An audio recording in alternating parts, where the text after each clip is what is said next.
Assalamualaikum warahmatullahi wabarakatuh. Para pemirsa sekalian, kadang-kadang kita berpikir ya, orang autoimun itu kenapa sih mesti butuh support sosial?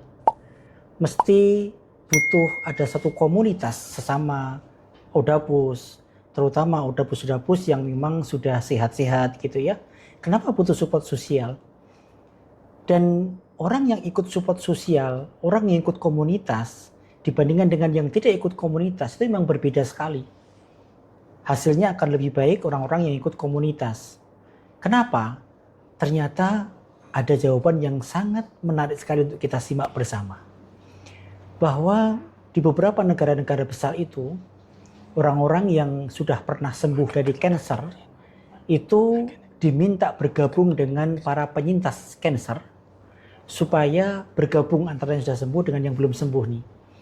Dan ternyata orang-orang yang belum sembuh itu menjadi ikut-ikutan sembuh gara-gara bergabung bersama dengan orang-orang yang sudah sembuh dari kanker. Lalu kita berpikir, apa sih hubungannya itu dengan kesembuhan? Ternyata setelah dibaca-baca, ada satu zat di dalam tubuh kita yang disebut dengan feromon. Feromon itu kalau tidak salah letaknya ada di sekitar daerah hidung ya, di sekitar sinus itu. Yang feromon ini mampu mempengaruhi orang lain. Sehingga ada satu jurnal yang cukup menarik mengatakan bahwa suami istri itu sebelum menikah, dia tulang tengkoraknya itu berbeda jauh gitu ya. Tetapi setelah menikah sekian lama, dia bercampur suami dan istri sekian lama, ternyata lama-lama itu bentuk tulang tengkoraknya akan menjadi sama nih suami dan istri gitu. Ternyata ini adalah pengaruh daripada feromon. Sehingga feromon inilah yang kemudian dipakai untuk bagaimana mempengaruhi orang-orang dengan penyakit tertentu supaya dia bisa menjadi baik gitu. Orang-orang yang sudah pernah sembuh dari kanker memiliki feromon yang baik. Kemudian dia bergabung dengan teman-teman yang kanker, maka feromon tadi akan mempengaruhi sehingga yang kanker akan jadi baik gitu. Maka ini pula yang kemudian dalam bayangan saya, jangan-jangan ini adalah konsep kenapa orang-orang autoimun yang ikut komunitas itu lebih baik prognosisnya dibandingkan yang tidak ikut komunitas gitu.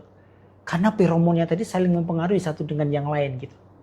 Maka ini yang menjadi acuan kami untuk mengajak para Odapus, para orang-orang yang berpenyakit autoimun yang lain untuk ayolah bergabung bersama kami dengan komunitas.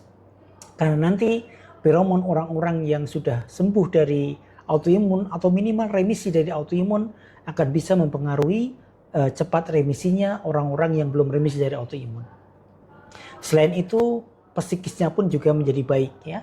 Bergabung bersama dengan komunitas, melakukan kegiatan-kegiatan bersama dengan teman-teman sesama penyintas autoimun itu akan lebih greget, akan lebih bisa menimbulkan rasa empati dengan satu dengan yang lain gitu. Maka ini kenapa komunitas sangat penting sekali dalam ranah penyintas autoimun karena seperti itu gitu. Jadi yang pertama karena feromon tadi itu akan mempengaruhi orang-orang yang belum remisi menjadi remisi. Yang kedua psikisnya akan terjaga dengan baik gitu. Maka sekali lagi saya mengajak kepada teman-teman Odapus semua, ayo bergabung bersama kami di komunitas supaya prognosis kita ini menjadi semakin baik. Kali ini sudah terbukti betul orang yang bergabung di komunitas dengan yang tidak diteliti itu perbedaannya sangat nyata sekali dalam hal prognosis kesembuhan ataupun remisi dari penyakit autoimunnya.